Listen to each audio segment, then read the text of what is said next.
Okay, I think we might just get started. Let me welcome you all to this webinar on India's 75 years since independence, truths and untruths of history, with one of India's most eminent historians, Professor Romila Thapar, and we are very fortunate to be able to organize this event. I will be brief in my introduction. Let me just say that this webinar is second in the series of webinars which are clustered around the occasion of 75 years since 1947, when India, but also Pakistan for that matter, and what later became Bangladesh, became independent countries. And from CDS's side, we wanted to mark the occasion. And so this is the second webinar in the series. We had one last week on focusing on the Indian economy since independence. And following this, we also intend having webinars focusing on countries in South Asia other than India as well. So going forward, if you're interested, please keep an eye on future events on this theme. Let me just mention that this webinar will be moderated by Dr. Mridula Nath Chakrabarti. And let me just say, briefly introduce Mridula. Mridula completed her MPhil in literature from Delhi University and a PhD in feminist post-colonial studies from the University of Alberta, Canada. She has served as the deputy director of the Monash Asia Institute, and currently she's teaching now at the Monash Intercultural Lab, which is a very intriguing kind of area of work at Monash, and a new area of work. She is a literary and cultural studies scholar and a translator, and has translated quite a few well-known texts, which perhaps you can talk about if there is a chance. But she's also curated programs on the vernacular storytelling traditions of the Indian subcontinent. And her most recent project is called The Literary Commons, Writing Australia-India in the Asian Century in Dalit, Indigenous and Multilingual Tongues. So without further ado, I'm going to pass this on to Mridula to introduce our chief guest, so to speak, speaker, Professor Romila Thapar. But over to Mridula for now. Thank you. Thank you. Welcome everyone to this special session that marks India's 75 years since independence, organized by the Center for Development Economics and Sustainability at Monash Business School, Monash University in Melbourne.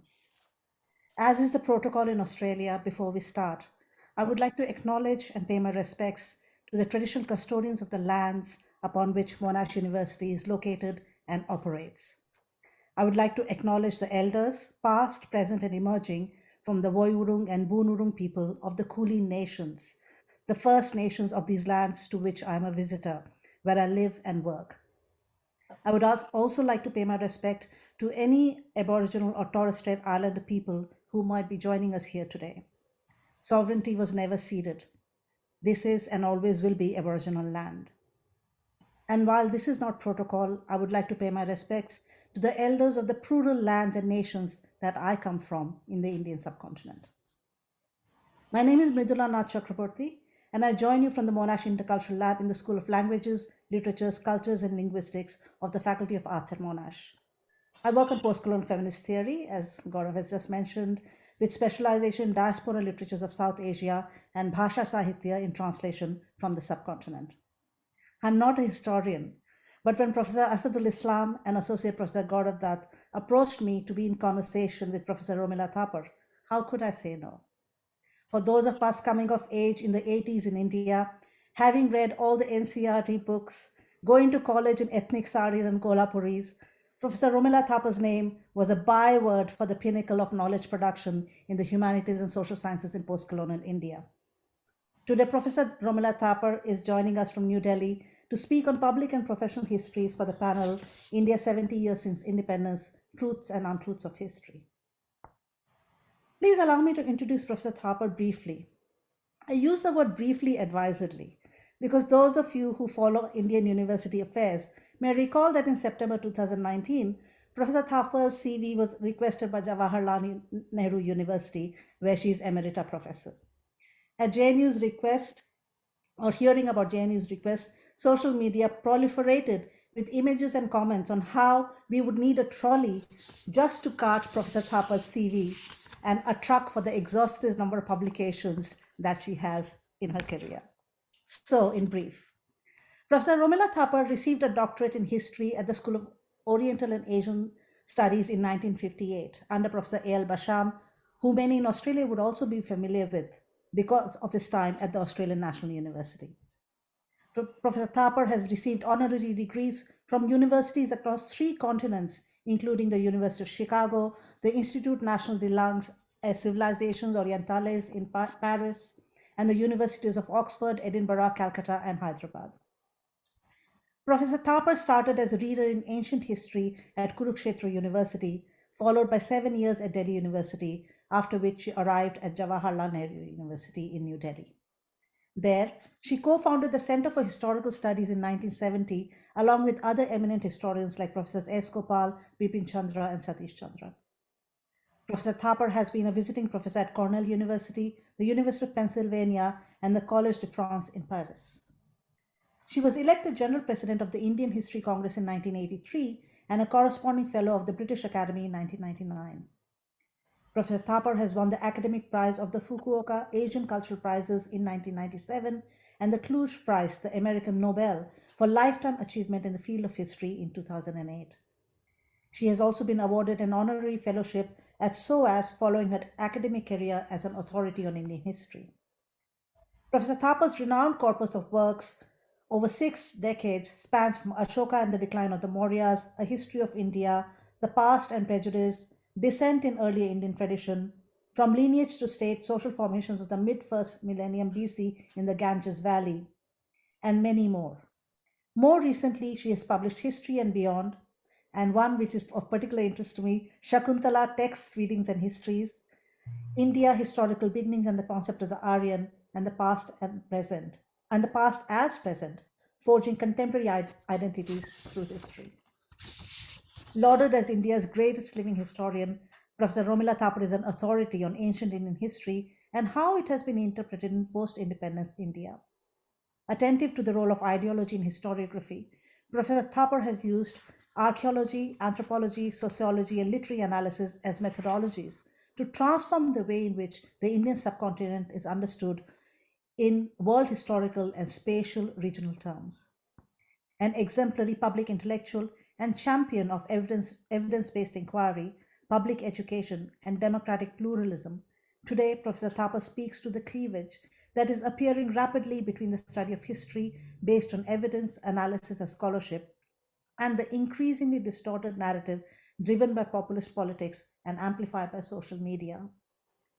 Professor Thapar will speak for about 20 minutes on the confrontation between public and professional history in our times and why.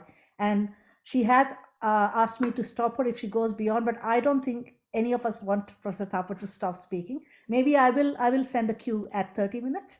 And then after that, we will have a brief discussion between Professor Thapar and myself, and then allowing time for questions from audience members at the end. So Professor, please join me in thanking, the audience members, please join me in thanking Professor Thapar for agreeing to give us this talk. And over to you, Professor Thapar. Thank you. Thank you very much indeed for that extremely generous introduction. I always feel a little awkward because I'm sure I will not be able to live up to it, but never mind.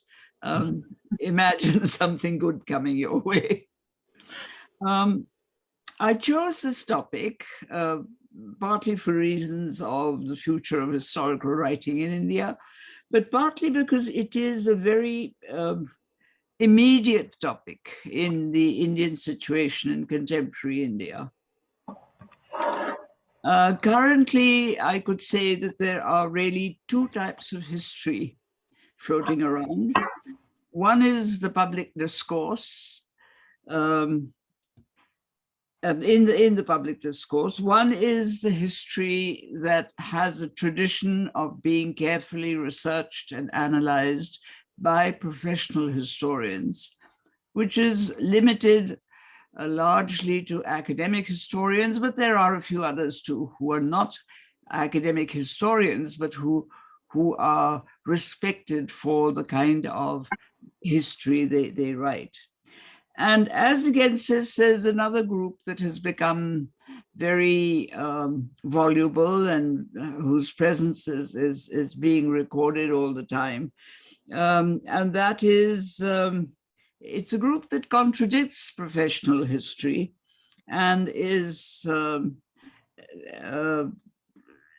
endorsed by the media, the social media in a big way, and endorsed by governments, certain governments, such as the present government.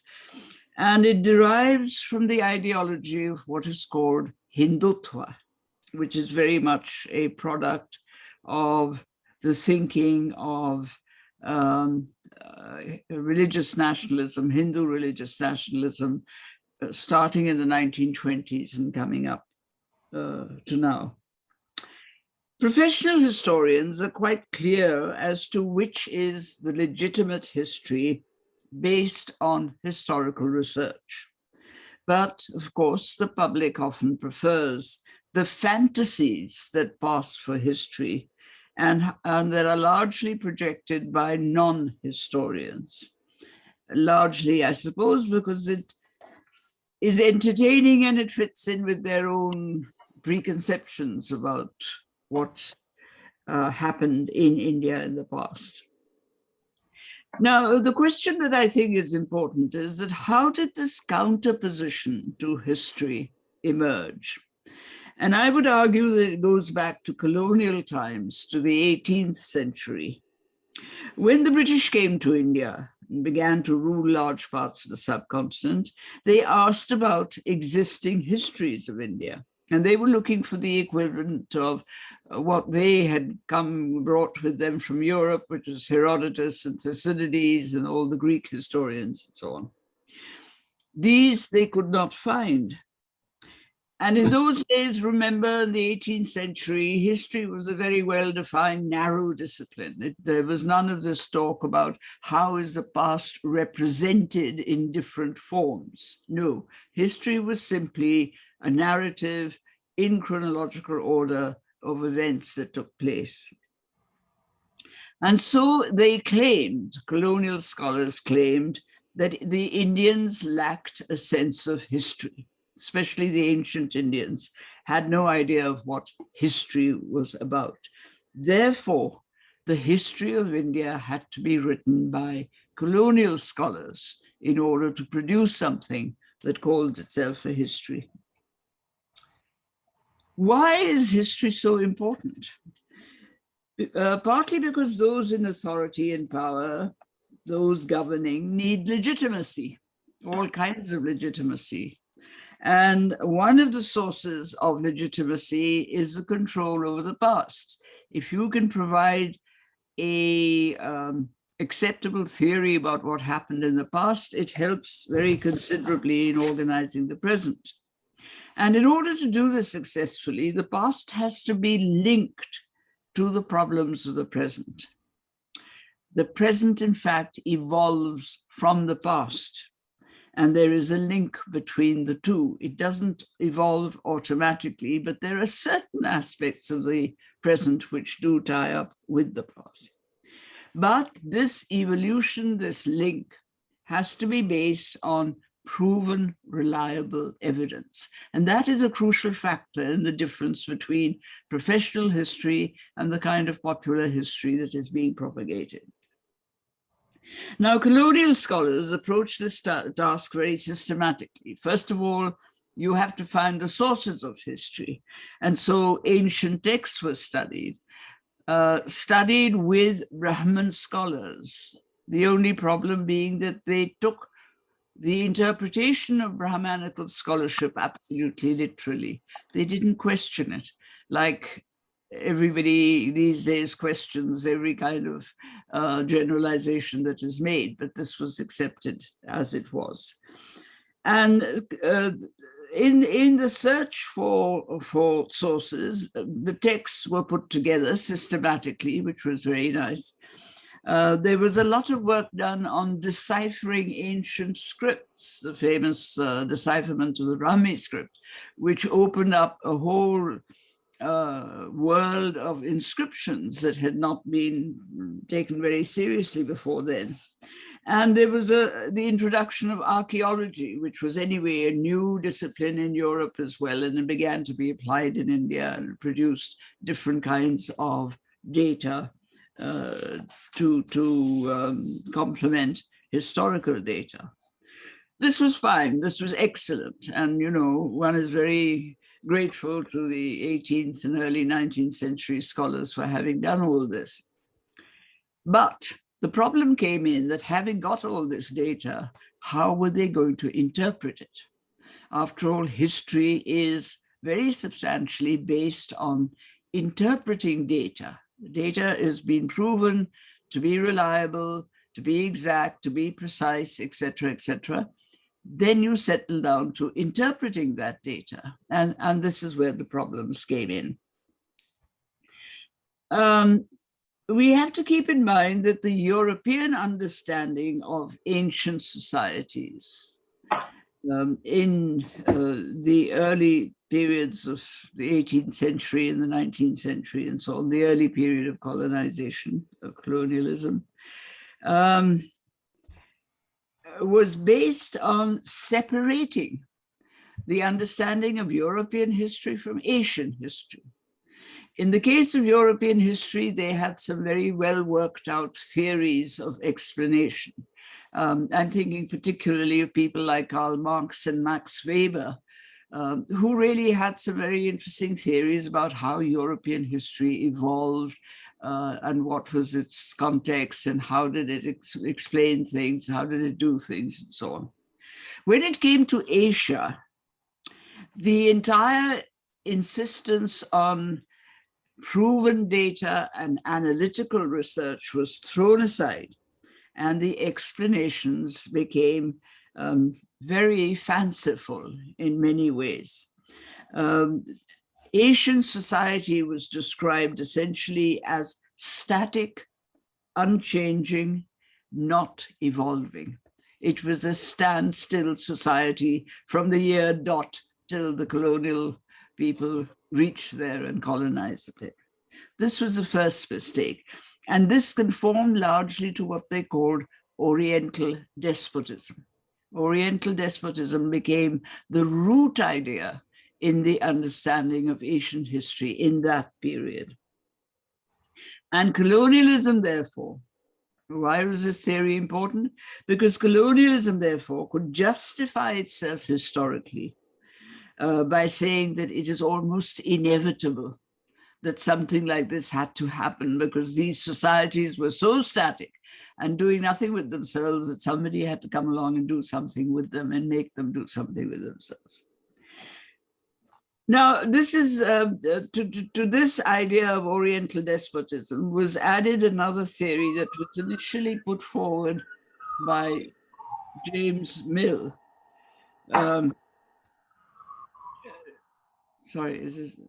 It was initially put forward by James Mill, who wrote a very famous history of British India, 1817 to 1823, the years of writing it. So it was early 19th century. And he came up with a theory that has become absolutely foundational to the Hindutva history of today. He said that India has always consisted of two nations, the Hindu nation and the Muslim nation. And these two nations have always been hostile to each other, constant hostility. This is really, in a nutshell, the two-nation theory as it came to be known from that time onwards. And to this, he further added that in this relationship between the Hindu nation and the Muslim nation, the Muslims victimized the Hindus. And these ideas were taken up by Eliot and Dowson and various other colonial historians who kept saying the same thing and repeating the same thing. Unfortunately also, because they came out of colonial sources and the colonial powers were dominant and all the rest of it, the Indian middle class also picked up these theories and believed that this colonial reconstruction of the Indian past was bound to be correct, because after all, colonial historians know what they're doing, and they're producing this new discipline, which cannot be questioned. And it became familiar to us in history in the periodization that was adopted. The Hindu period succeeded by the Muslim period, succeeded by not the Christian, the British period. So this threefold periodization became absolutely fundamental to the understanding of India, is tied into the two-nation theory, and therefore a lot of our problems come out of this. The two-nation theory became the historical justification for fostering communal identities, polarizing the Hindu-Muslim divide in Indian society. So everywhere there were communal explanations for what was happening. And this polarization has, of course, as we know, been revved up again politically in the past decade. And it is at the root of what we today call identity politics. The theory is also foundational to the ideology of communal politics, both Hindu and Muslim. And this developed, of course, very much in the early 20th century. The logical outcome of the two-nation theory, I want you to keep in mind the fact that that they were looking at the whole of Indian history in terms of the two nations, and then came nationalism of an anti-colonial type, the Indian national movement, which was not communal, which was secular and democratic, and whose aim was to get rid of the colonial power. As a kind of parallel counterpart, as it were, to this, emerging out of the two-nation theory, you get two kinds of religious nationalisms, the Islamic religious nationalism and the Hindu religious nationalism. Islamic nationalism worked towards the creation of an Islamic state, and it took the form of Pakistan. It succeeded. And Hindu nationalism is currently working towards the creation of a Hindu nation state, the Hindu Rashtra, and is waiting to succeed in doing that. So what I want to emphasize is that this two-nation theory, which is at the basis of this kind of politics and at the basis of the historical reconstruction of a major part of Indian history, is the fantasy, as it were, of the colonial scholars who were investigating Indian history, supposedly for the first time. Let me look briefly then now at what is the identity of the Hindu and the Muslim from Indian sources, not from European sources, not from concepts of Europe, but what is said about these characteristics, these categories in Indian sources. The word Hindu, very interestingly, comes into currency very late, in about the middle of the second millennium AD. I'm sorry, I'm old-fashioned. I use BC and AD, but this is after the Common Era. It is not to be found as a label for any religion in the earlier texts. And it's obvious why, I'll tell you. It was initially used as a geographical term. Hindu was initially a geographical term. The base of the river Indus as the boundary. The Indus in Sanskrit is the Sindhu, and in Avestan it is the Hindu, the S and the H being interchangeable. In Greek it's the Indos, and in Arabic it is the Al-Hind.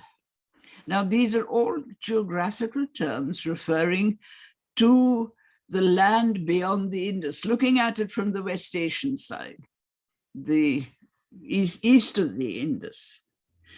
Hindu, therefore, referred to the people, all the people that lived in a certain geographical area. It was linked to the territory, and that is why it is called Al-Hind, which is the basis of Hindu.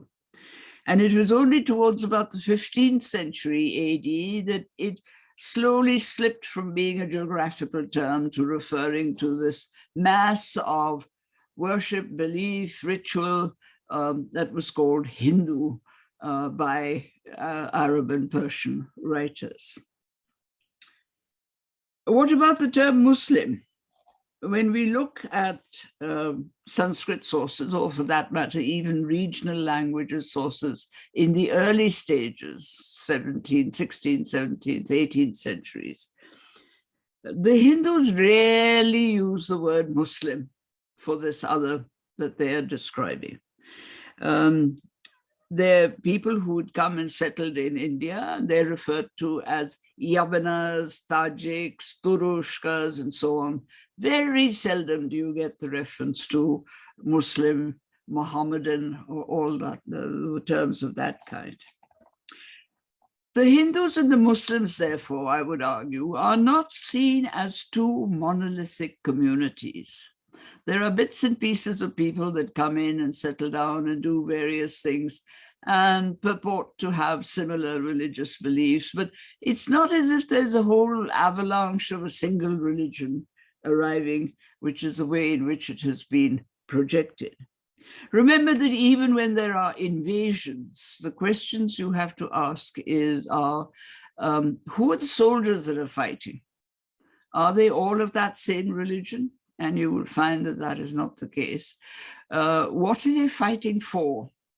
Do they all settle down in the country which they've conquered, or do some of them collect the loot and go back home?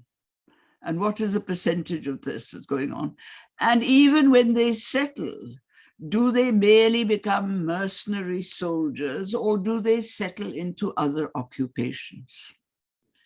And these are questions that are never asked. We use these blanket terms, Hindu, Muslim, and we never pause to say, who are we talking about in reality? The labels are all very well, but the reality is very different. So the Hindus and the Muslims in the Indian sources are not seen as two monolithic communities identified by religion and constantly confronting each other. They're divided into multiple sects. On the Hindu side, you have Vaishnava, Shaktas. On the Muslim side, you have Sunnis, Shias, Sufis, you name it, it carries on. So what one's really dealing with is a very different structure of religion from the European and the Abrahamic West Asian structure. That is something that people haven't understood, that in a sense, Indian religion, and I suspect also probably Chinese and religion in China, have to be seen very differently in terms of their relationship with society and with history. They are not, in India, for example, these very many sects that emerge, and that really are the important, as it were, markers of religion rather than a community. They are not subsets of an original founding sect. There are sects that grow up independently and position themselves somewhere in this great range of sectarian belief. The Orientalist reconstruction, therefore, tries to take them as a single religion and runs into problems, which you do if you're studying Hinduism, for example. Where do you begin and where do you end? And what are the regions and the differences in the regional beliefs and so on? It's much too complicated. They also evolve into sects at diverse times. You don't have at the same time, 20,000 different texts. It's always some text at some period and so on. And many begin as dissenters from the main religion and then slowly begin to compromise or make peace, as it were, with their dissent and become sects. Second question, was there perpetual conflict between them? This is terribly important. The two major forms of religion in the late first and second millennium AD, just prior to the settling, the coming in of various Islamic groups of worship, were Buddhists and the Brahmanical and the Buddhist sects. And these were in conflict. There is evidence to that effect from Sanskrit sources that there were conflicts.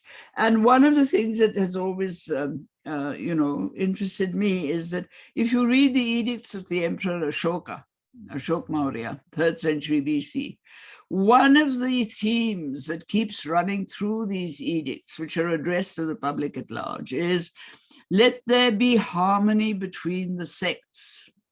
The pasamda, the sects, let there be harmony and coexistence. Now, why would a king go on saying this if there wasn't harmony?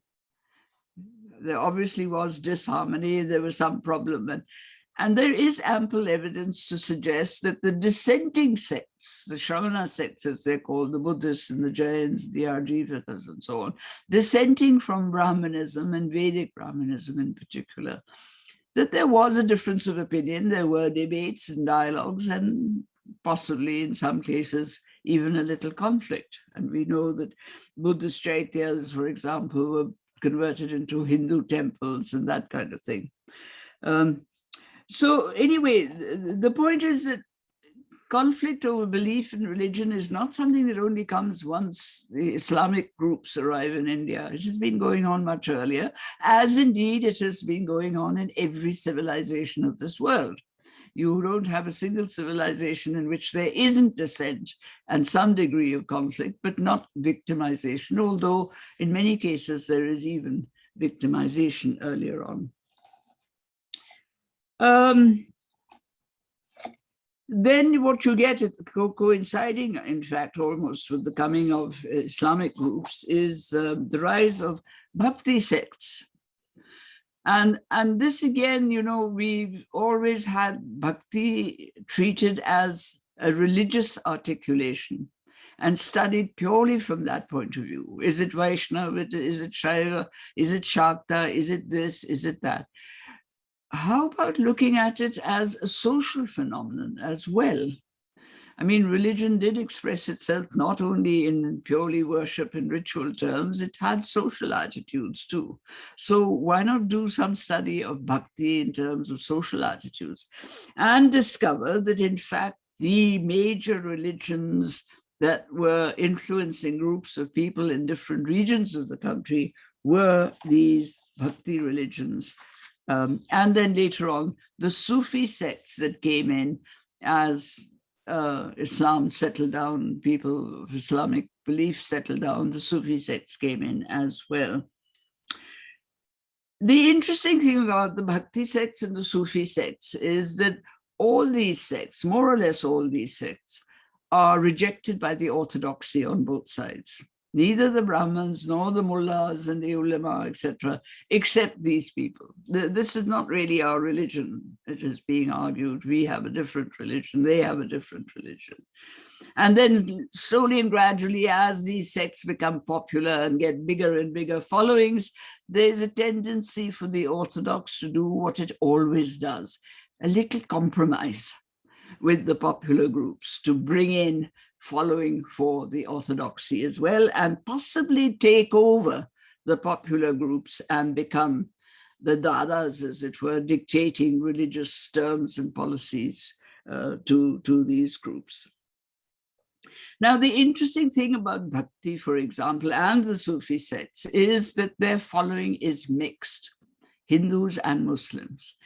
There are some absolutely magnificent poems written on Krishna Bhakti, which is pure Vaishnavism, by Muslim authors, Muslim poets, a landowner in one case, Ras Khan, an administrator in another case, absolutely pure devotion, and they call themselves to Krishna Bhakts. Similarly, as far as the Sufis are concerned, large numbers of Hindus are followers of Sufi peers, and they, to this day, when you go to the dargahs at the time of the festivals, there's no shortage of non-Muslims present there at the same time. So the point that I'm trying to make is that we mustn't see religion in history purely as the religion of the elite, and that it's all political and it's problems happening at the court between royal families and this, that, and the others. One has to see religion as a social phenomenon, which it is essentially, and then talk about, you know, who is getting up and contesting whom and what is the contest due to, and so on. Let me now turn to this accusation that is constantly made to justify present-day polarization and to justify the attacks that have been taking place on people who are beef eaters or who refuse to say Jai Shri Ram and so on. The theory that the Muslims victimize the Hindus. Now, every civilization, doesn't matter where, has a tendency in asserting itself to victimize the others. Doesn't matter who or what they are.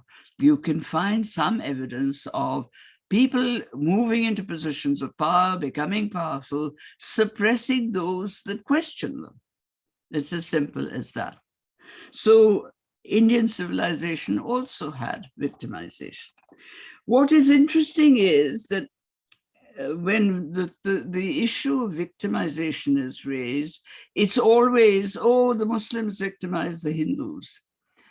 Why don't upper caste Hindus sometimes pause and say, but upper caste Hindus victimized lower caste Hindus? And the victimization was acute, really acute. When you say that another human being is untouchable, that is a degree of degradation that you are assuming for that other human being, which I think is actually inhuman.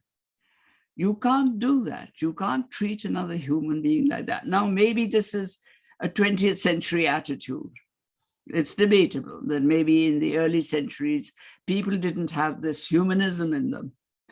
I disagree. I think there's a lot of humanism in the writing of the early ancient times as compared to now, equally much, if not more, certainly as much. So this is not a modern phenomenon. It's a concern for how do you treat the other human being?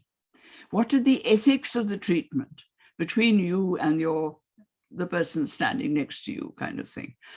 Now here, if you look at it, there is a long tradition of victimization from about the middle of the first millennium AD onwards.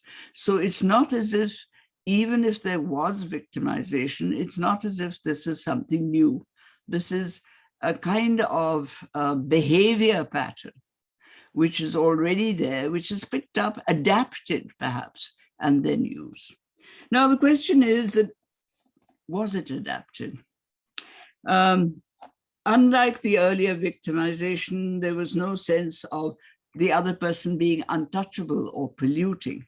It was simply a sense of the other person is a non-believer and is to be kept segregated.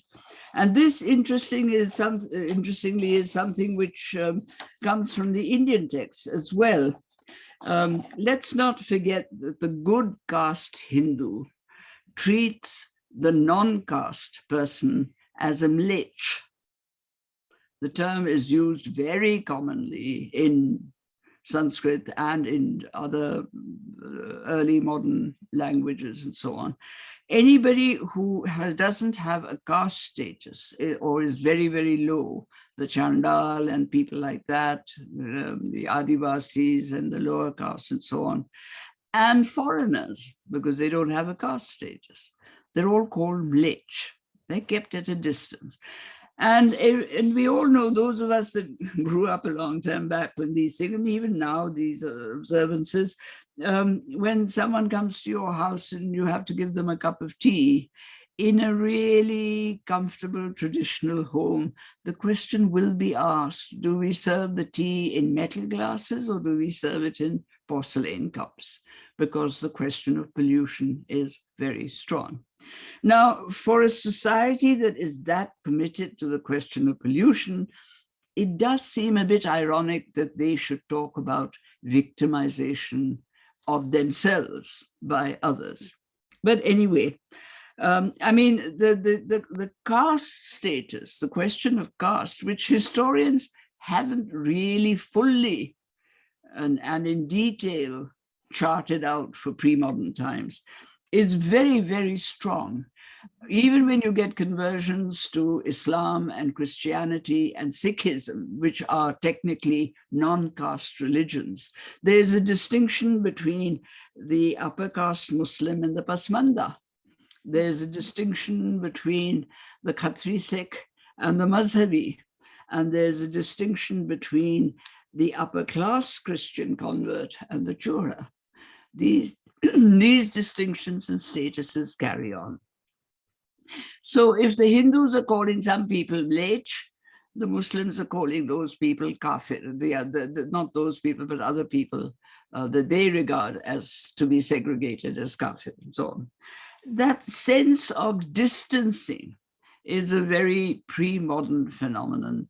And I think it shouldn't be explained only by religion. There are many social factors that go into the making of distancing people from yourselves. So both of them formally excluded the others. And one has to find out, one has to consider that were these conventions, social conventions, were they barriers? And let me therefore ask, come to this question of, so what were the Hindus, what was their life like under Islamic rule? The Arabs all came and settled on the west coast of India as traders. They came by sea, they traded hugely. And both the Arab traders and the Hindu traders made fabulous sums of money. And they very often invented their own new religions. The Khojas, the Bohras, the Navayats, the Mapilas. These are all mixed groups of Arabs and local Indians, Gujaratis in one case, Malabaris in the other case, and so on. But they're all very wealthy traders. I mean, we have lovely inscriptions of, from Haryana, for example, of Brahmins who are trading in horses. Massive horse trading going on amongst Brahmins, who in their inscriptions are recording that they're getting good wealth from this trade and are making donations to temples in Benares. So, you know, they're wealthy people, all right. But let's go through it at different social levels. You have construction workers.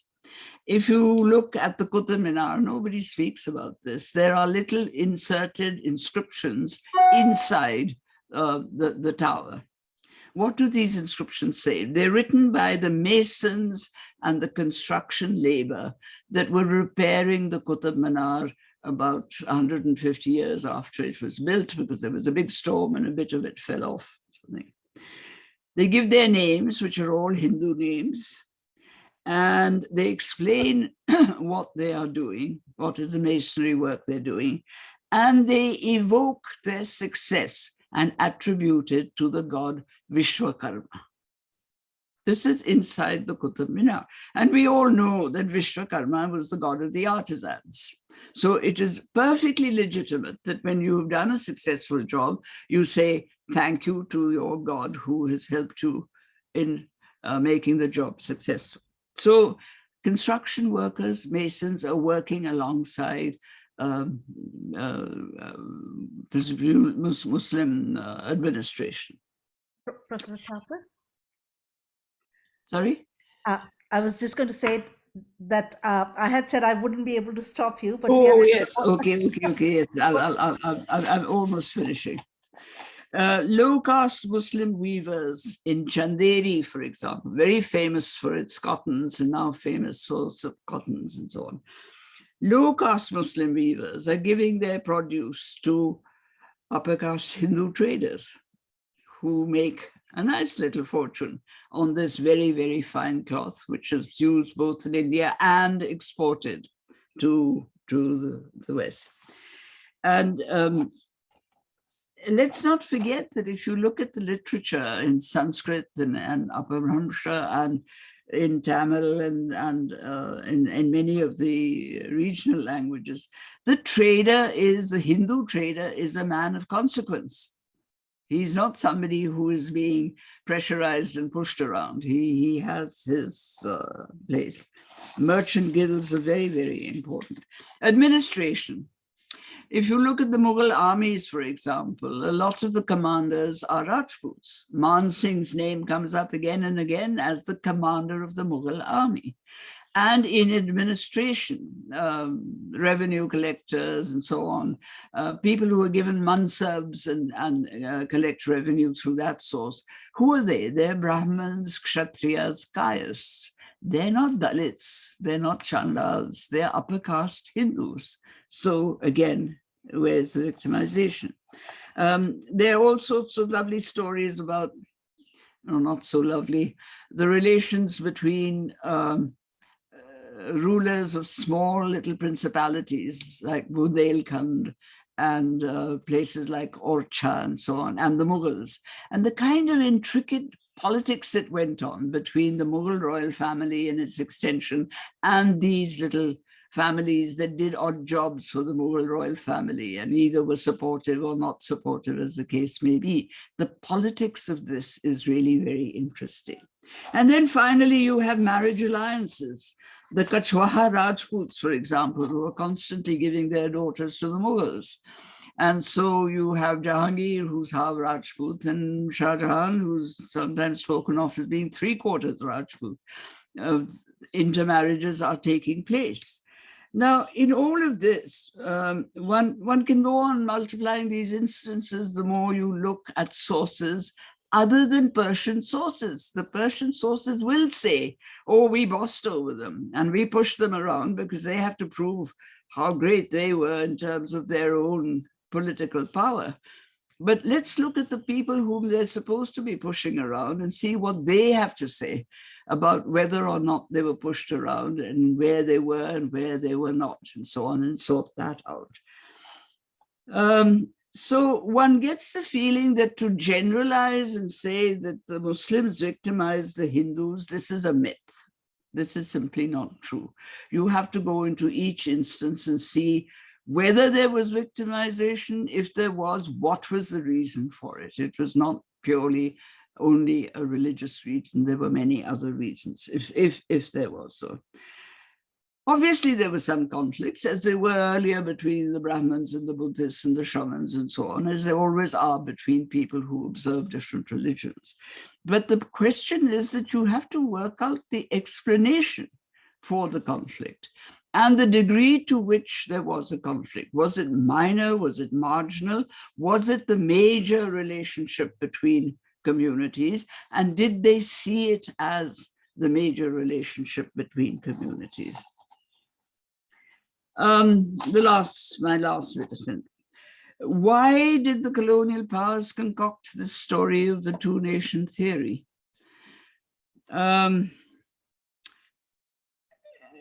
First of all, let's look at people like James Mill. He's unequipped to study India because he knows no Indian language. He studies no Indian sources. He spends all his time in the East India Company offices in England. He doesn't even bother to come to India. In fact, Max Muller, too, who studied Sanskrit very carefully in England, when he was asked, wouldn't you like to go and visit India and meet some of the Pandits in India? He said, no, there's no need to do that. We studied very well over here. So they stayed out. And Max Muller at least met some Indian scholars. James Mill didn't even do that. Now, the invention, therefore, the two-nation theory, at least, was to strengthen colonial rule. And unfortunately, it got internalized by the Indian middle class in the form of this periodization of Indian history. And history now, therefore, is being written at one level by professional historians who are writing excellent history, really very good history, because around the middle of the 20th century, history moved from being Indology and Orientalism, determined by Oriental despotism. It moved towards the social sciences, which was a move that was taking place amongst historians all over the world, preeminently Britain and France, for example, which are the writers, we historians, we were familiar with. And the same move took place in India. Today, history is taught as part of the social sciences. It's not taught as part of Oriental studies, except in some obscure universities abroad outside India. But essentially, it is a social science. So the professional historian is treating history as a social science, is asking analytical questions, is evaluating evidence and doing it exactly as a good social scientist would, and is faced with a popular history which is based on the fantasy of Hindutva, believing that there has always been Hindu dominance and India is an entirely Hindu country untouched by others. So it's a fairly severe confrontation. Sorry for going on so long. No, Professor Thapar, absolutely. The breadth of history and the depth of history that you're covering, there's no way this can be done even in a few hours. So I have permission from the organizers that we will be able to extend the session for another half an hour at least. So I'll just ask you a couple of questions and then we'll take questions from the audience members. So may I please ask audience members to start posting their questions in Q&A, which will be passed on to me by Gaurav after looking at them. My first question to you, Professor Thapar, is to go back to that question of control of history that you were talking about. Mm-hmm. And you talked about this myth of the two nation theory. So it's a constructed two-nation theory. But today we are finding that this two-nation theory of the Hindus and Muslims is actually pinning on the question of a civilization that existed much before the Hindus and the Muslims. I'm referring to the Indus Valley civilization, the question of the Aryan that you have worked on so much. And this question of the Indus Valley civilization and whether or not Indians came from there, we are descended from there, is being interpreted, is being studied both by professional historians and interpreted by public interpreters. So I'm thinking, for example, of the new graphic novel that Nikhil Gulati has come up with, which is talking about the Indus Valley civilization. That's a kind of popular history interpretation of the Indus Valley and what it means for the subcontinent, because the Indus Valley, as we know, is currently located, part of it in India and part of it in Pakistan. So I was wondering if you could talk to, you've talked about the difference between public and professional histories, but also we are seeing that quote unquote popular versions of history that is deriving from professional sources is also making inroads into the public imagination. And I was wondering if you could speak both to quote unquote the problem of the Indus Valley and what popular historians are doing with it, following the examples of professional historians, but also going in the other direction sometimes. Yes, I'm sorry I'm going to be long-winded about this too. Actually, the two major questions that come from colonial readings, one is the two-nation theory, and because if I'd had 2 hours, I would have gone on to the second, which is the theory of Aryan race. Again, goes back to colonial times. Again, goes back to this colonial urge to find out what happened and how do they interpret it. Now, Mill, having done his two-nation theory and so on, then comes Max Muller and that lot, who studied Sanskrit very carefully and so arrested, and took everything back to the Vedic sources. And the theory that was propounded by the end of the 19th century was that Indian history begins with the Vedic sources and the Aryans. And the European Sanskritists all said that the Aryans came from Central Asia. The Indians first accepted this, Indian historians, but were not all that convinced, shall we say. But nevertheless, it was accepted. So Indian history begins with the coming of the Aryans, who are this great race.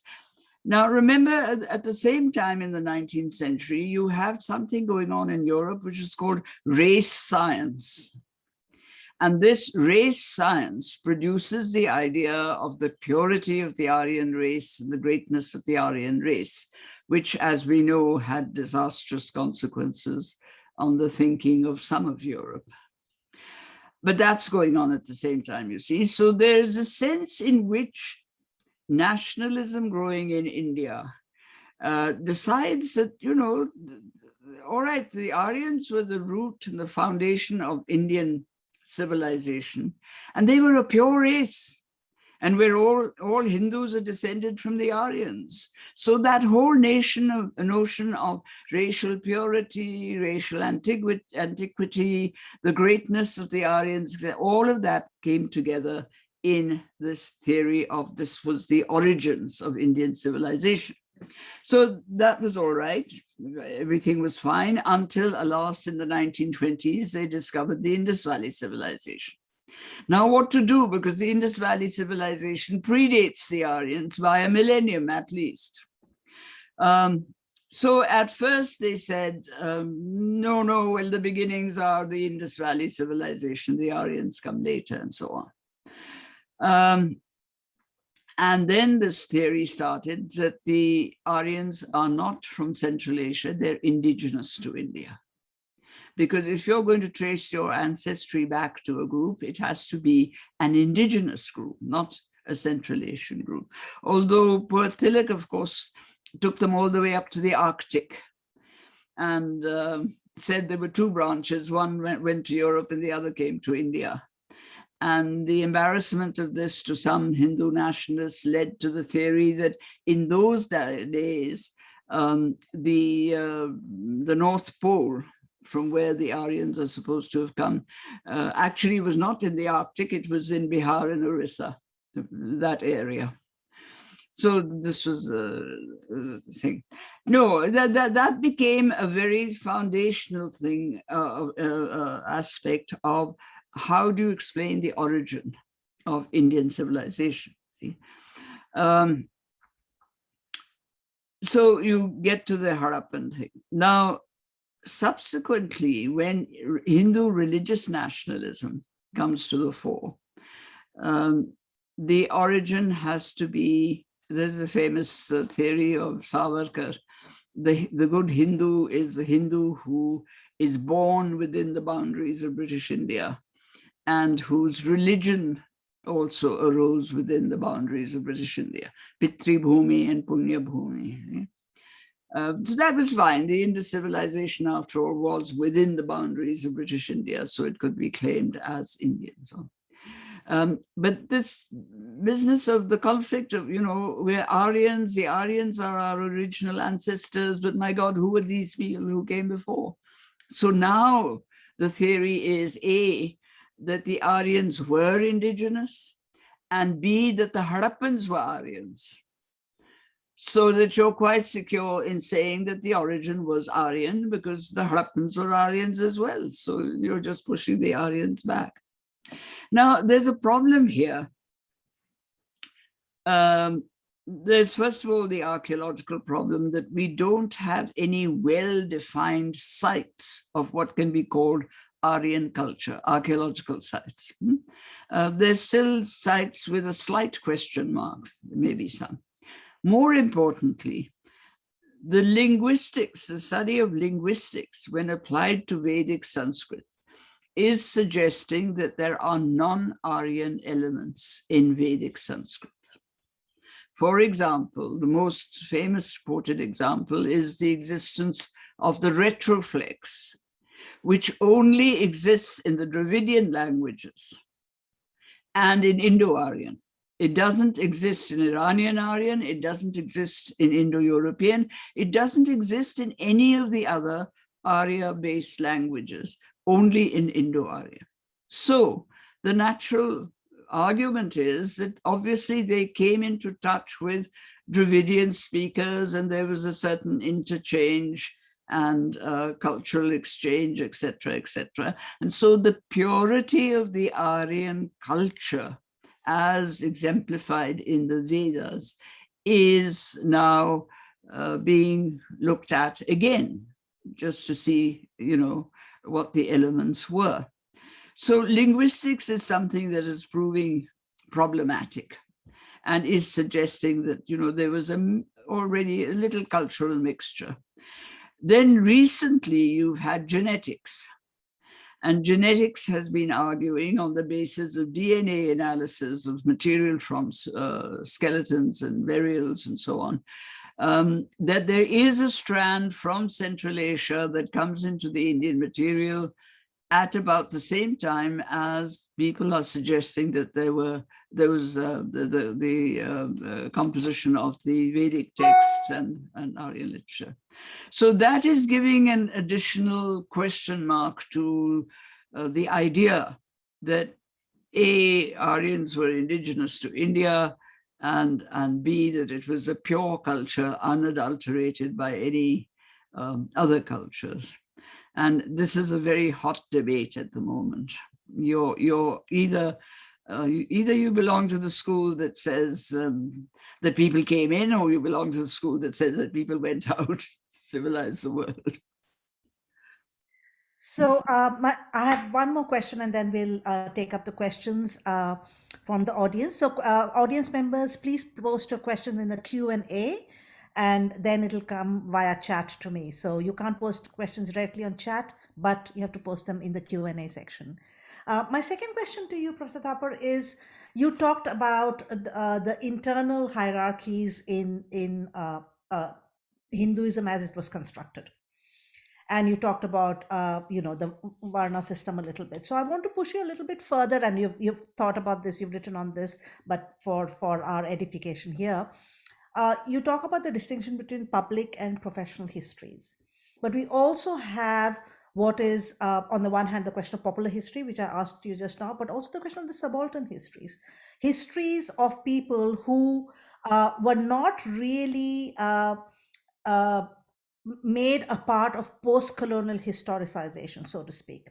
So when India becomes independence, we have a history that is created by the post-colonial elite, following the models of European history, but also speaking against that kind of an Orientalist view. I'm wondering about the contemporary ferment in India by Dalits and tribals about the kinds of histories that they might trace. And I'm wondering if you could speak a little bit to that and how that aspect, that kind of history, fits in between this public and professional history divide.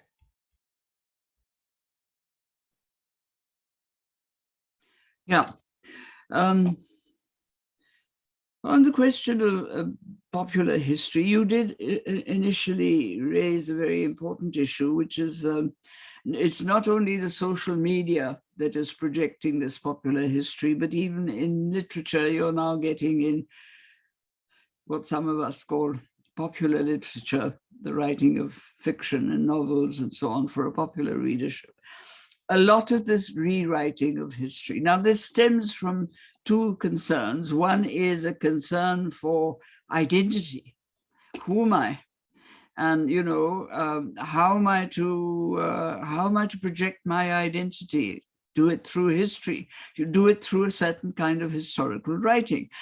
Now, some of us as historians are sort of tearing our hair out when we get these novels and we say, oh my God, I mean, you know, this is absolute trash.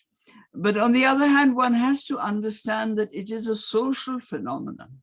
and a political phenomenon. And it is something that people are anxious to try. Why do people read these books? They read them, A, because they're easily readable, B, because they're grappling with this idea of who am I, what is my identity, and as an Indian, what do I turn to? And, professional historians are saying this and the others are saying this. So the novel writers come in and say, right, we will mix the two and say something even worse. That comes in.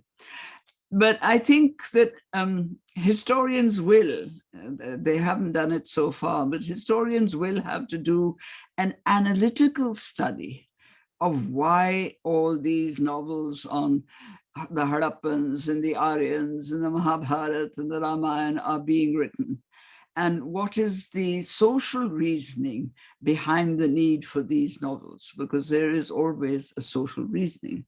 And I'm sometimes reminded of the period I had, a long period when I got very interested in science fiction.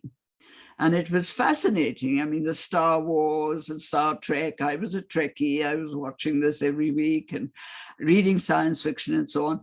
And at the end of it, I thought, well, this is the mythology of the 20th century. It's pure mythology. And the question then again was, why are they inventing these myths, some of which go back to Egyptian days and Mesopotamian times and, Aztec times and whatnot. And they're taking themes from all over. And that's exactly what's happening now. They're taking themes from all over in a desperate bid to somehow say, this is our identity. This is what we stand for. Okay. Then we come to the much more serious question, subaltern history. I'm frankly amazed that there hasn't been, up till now, much more serious subaltern history.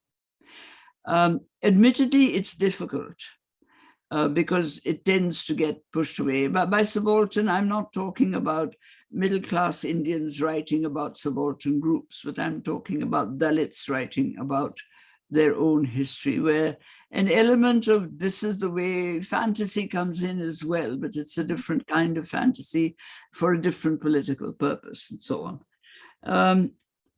It's going to be a little difficult, partly because, history comes after a certain sophisticated education. Or let me say good history comes after you've had a certain sophisticated education generally, and people appreciate the fact that you're grappling with a problem of a different kind. It's not just a narrative. It's not fiction. It's not a narrative. It is an explanation. So the explanation demands all kinds of new questions and probing the possibility of new sources and new answers and so on. Okay. Now, to do that, you have to have an educated public that appreciates this perspective on history, which you don't have at the moment because we're too hung up on old-fashioned middle-class history to really move too much beyond it, except amongst the professional circles and so on. The other problem is, of course, that, writing was very much the prerogative and the monopoly of those who were better off. The Dalits didn't have a written tradition. They had an oral tradition.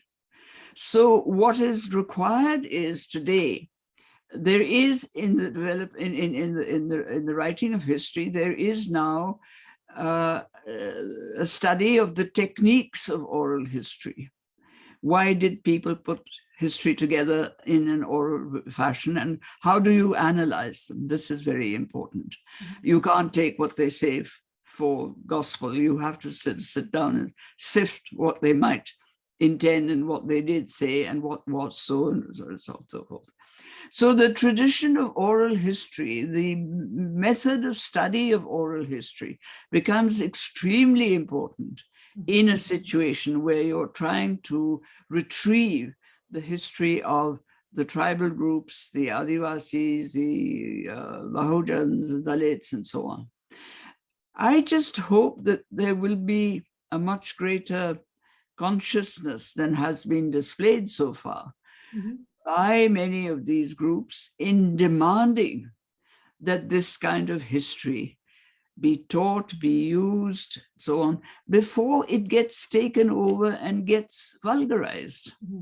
Because that's the other danger, that when people realize how important this history is, they will just move in and fantasize it. And then you'll have the same problem of sitting down and sort of saying, but that really doesn't have any reliable evidence. So, you know, it's also partly the methodology of a new kind of history, as well as the desire for people in that social category to find out whether, you know, they're not just good second-class Hindus, they're also something else, which is much more important. So I'll take you up on what you said right now in terms of having a certain kind of training in history before one can do this kind of history, and you're surprised that there hasn't been that much subaltern history as one might have expected. So I'm going to link this to one of the questions. So I'm starting the process of taking up questions from audience members. My thought then coming back to you is, at the time of independence, we had Gandhi, we had Subhash Chandra Bose, but we also had Dr. B.R. Ambedkar.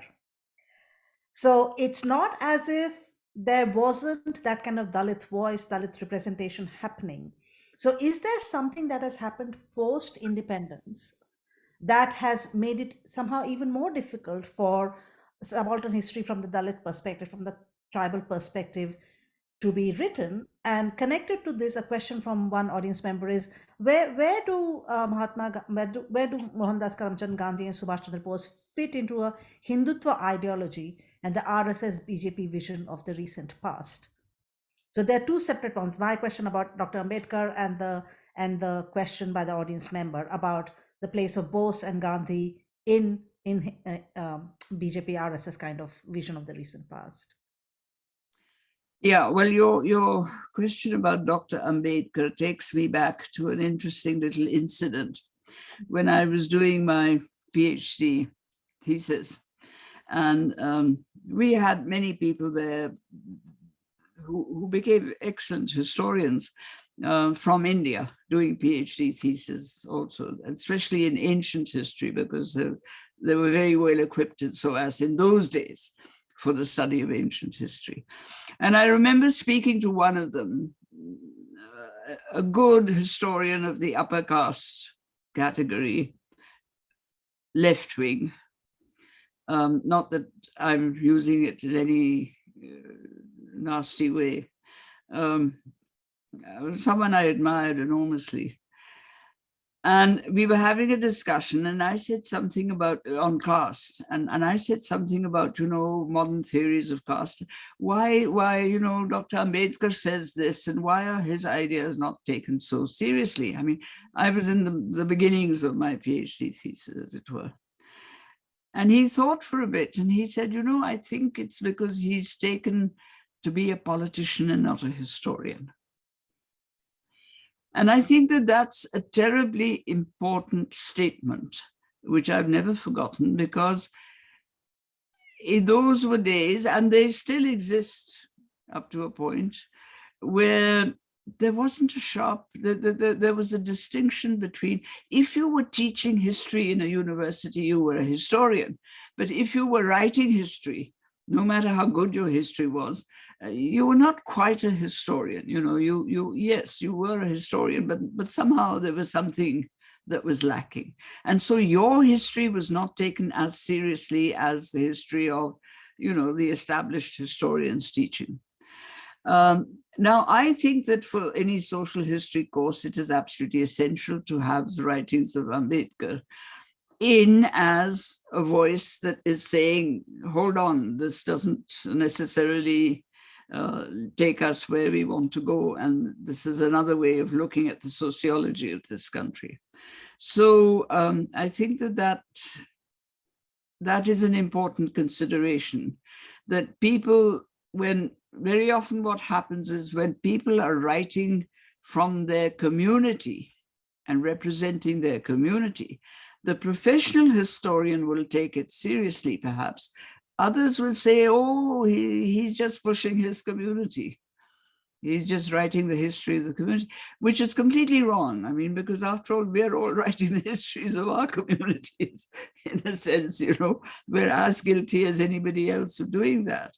And I think it's really very necessary now that we, partly because, of course, if we start looking at history from a lower level of society and see what they had to say and how they are interpreting things, we will get away from these absolutely absurd colonial theories, which are obsessing us. And that is where the conflict with Hindutva will come in.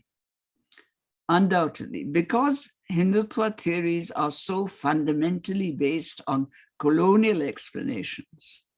They're not independent theories. They're colonial explanations. When you get a counter theory coming up, whether it is from the left or whether it is from the Dalit sources, it will conflict with the Hindutva. Which is why, for example, the trolls employed by Hindutva to abuse all of us professional historians keep on saying that we're all Marxists and leftists and that kind of thing. Apart from being anti-nationals and being Deshdrohis and being academic terrorists and everything else, we're also all lefties and Marxists. Now, they know nothing about Marxism. Nevertheless, this becomes an abusive word for them. Mm-hmm. Which brings us to this question by another audience member who says, what you're describing is not confined to India. It is found throughout South Asia. So the questioner is from Sri Lanka, and there a popular narrative has been created about an age-old conflict between two nations, the Sinhala and the Tamils. As in India, this kind of history or mythology served particular political interests, but there is now huge political pressure to criticize and attack scientific history to justify these myths. How should we resist this assault or scholarship?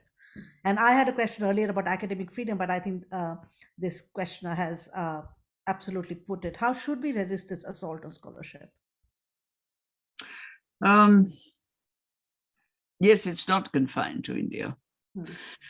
I recently have had some immature thoughts. I haven't worked them out properly, but I've often wondered whether we shouldn't do something which is a comparative history of all societies that have come out of colonialism into independence. Because I think that this procedure of coming out of a colonial situation into becoming an independent nation state carries a lot of colonial baggage that we haven't got rid of.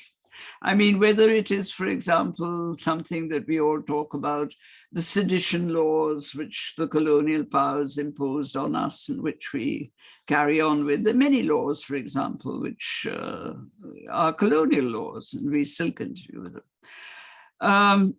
And then history is a very important case of carrying the colonial baggage, because we're not quite sure, since the colonial attitude was one of, you chaps have no history, we're finding your history for you. There's a tendency to say, well, maybe what they found was the truth, and therefore we should continue with it. Or we're building our political ideologies, supposedly indigenous.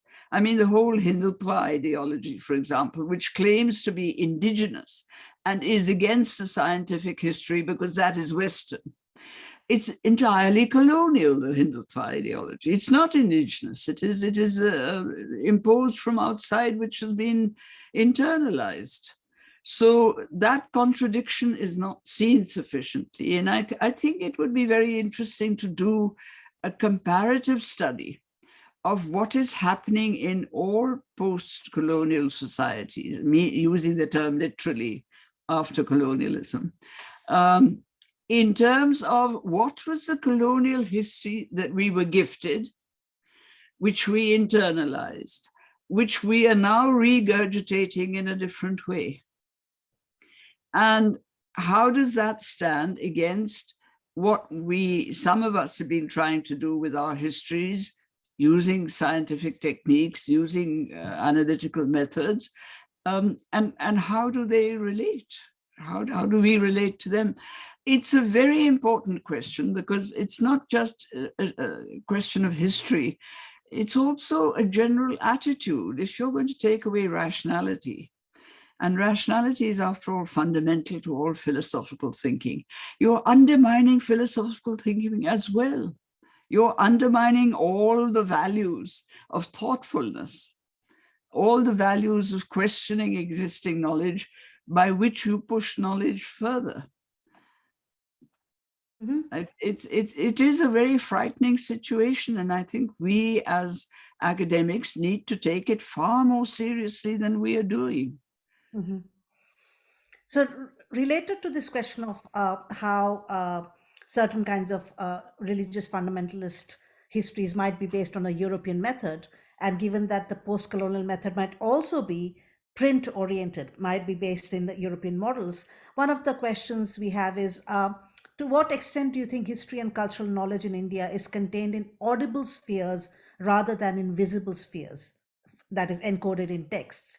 Is such a distinction important for a fuller understanding of history, in your opinion? I think what is important is to understand what we mean by method. The colonials, in a sense, were not imposing a method of analysis. They were arguing on the basis of what they thought could be correct. I mean, there's the two-nation theory is as much of a fantasy as is the continuation of the two-nation theory saying that the Muslims victimize the Hindus. What I mean when I talk about method is that every question that comes up in any discipline, there are certain procedures of analysis.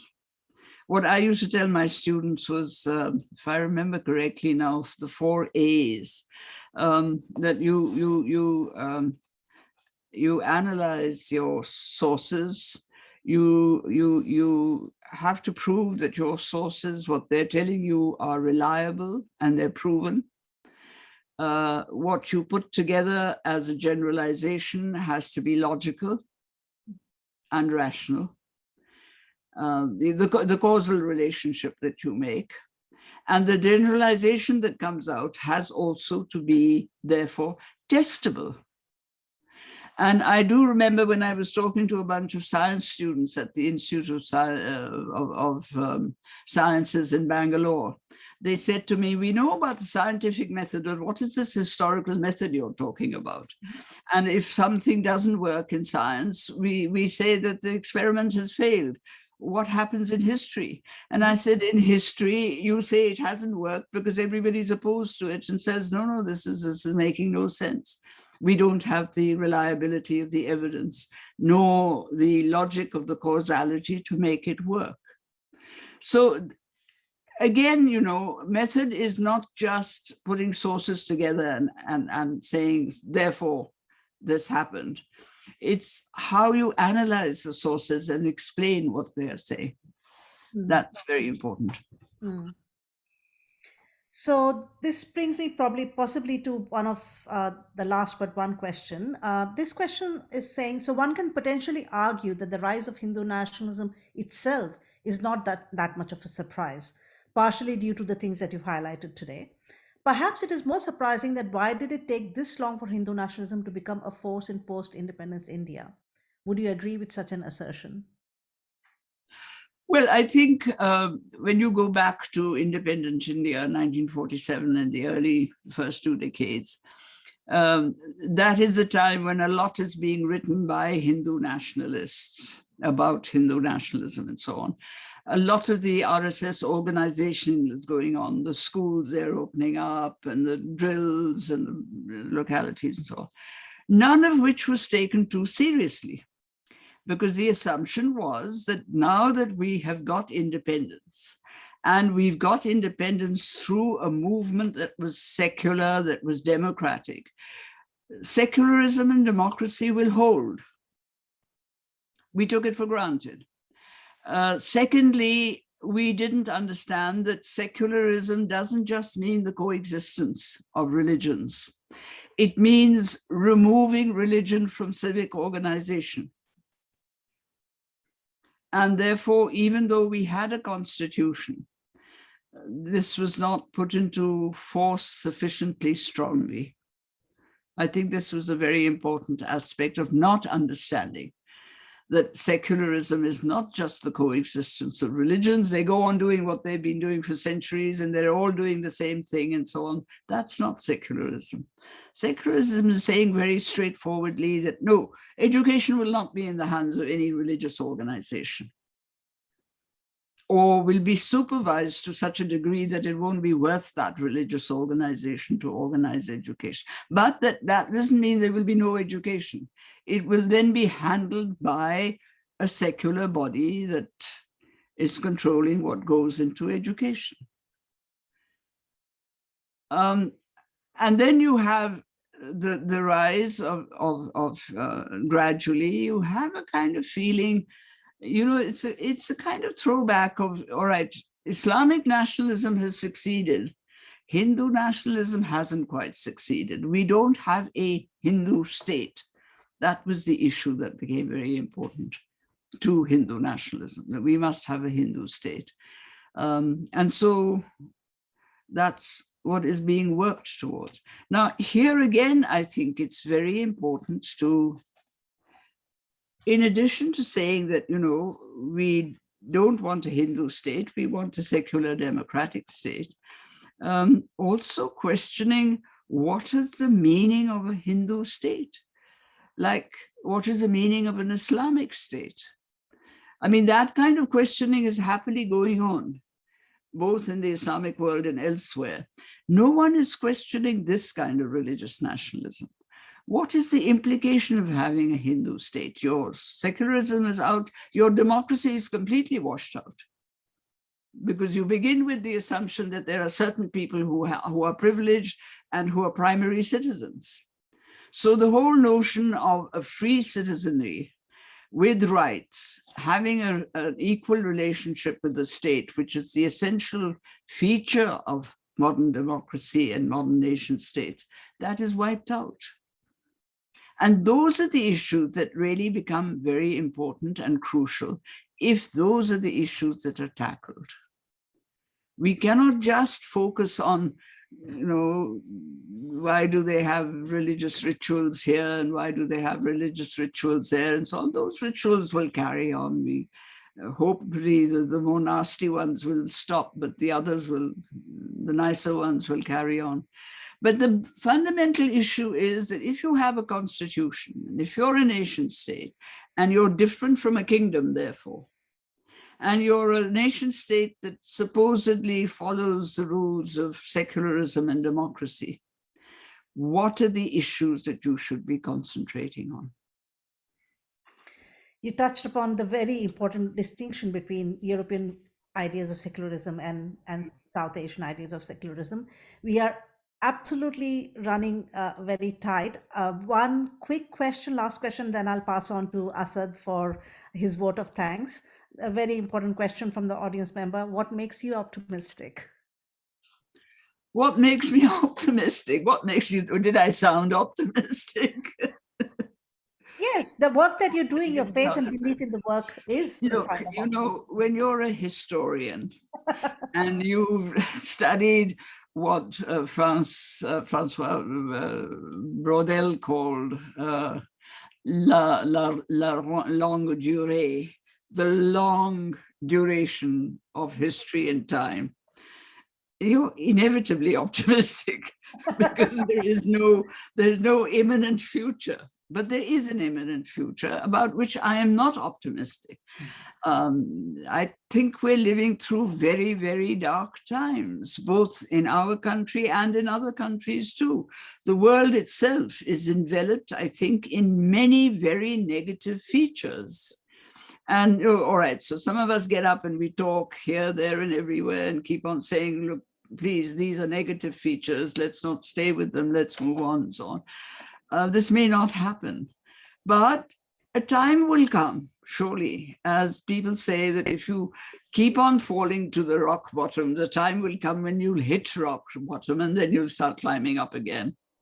So it's that kind of longue durée of history that makes me feel somewhere there will be a change, something will change. But my problem is that I also think at the same time, how much damage will have been done by the time we begin to climb up again?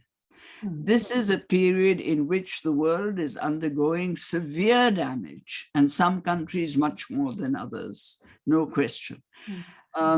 How do we reconcile ourselves to the fact that what may eventually emerge may be a way of change for the better, but how will we handle the damage? And I think the only way in which we can handle it is by anticipating what may happen and by already beginning to think of solutions to solve that and repair that damage.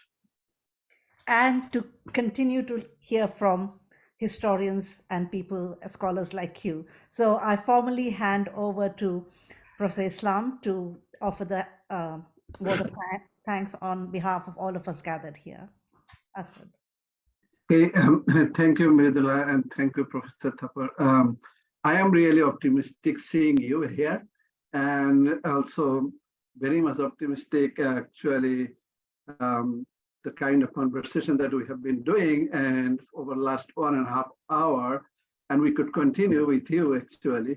And I hope I can continue when I'm 70 years old and doing this kind of a conversation of 1.5 hours, and I cannot see that you have lost any of your energy, actually. This is amazing, actually. So with this, I would like to thank on behalf of the CDS, thank you very much. We are very much grateful to have you. And we hope to have you in future as well. I thank our participants. I thank Mridula for going through all the difficulties in terms of the conversation and understanding the issues that you can raise to the Professor Thapar. And thank you all for participating today's webinar. Our next webinar, in fact, our 3rd annual public lecture will be given by Professor Michael Kramer on 24th of November at 11 a.m. in Melbourne time. So I hope to see you all on 24th. With this note, I would like to again thank you all, and thank you, Professor Thapar, again for your very kind time and for very gracious talk. And we have learned a lot, and we will continue learning your books, reading books, and all those write-up that you have given to us. And we are very much grateful. Thank you all. Thank you very much to Monash and your department. It's been a great pleasure talking, and I hope we can all remain optimistic. Yes. Thank you, Mridula. That was a great job. A collective happy birthday to you as well. May we all be like you when we are 90. Well, 91. 91. Yeah. Inshallah. Inshallah. Inshallah. Thank you very much. Thanks. Thank you. Okay. All right.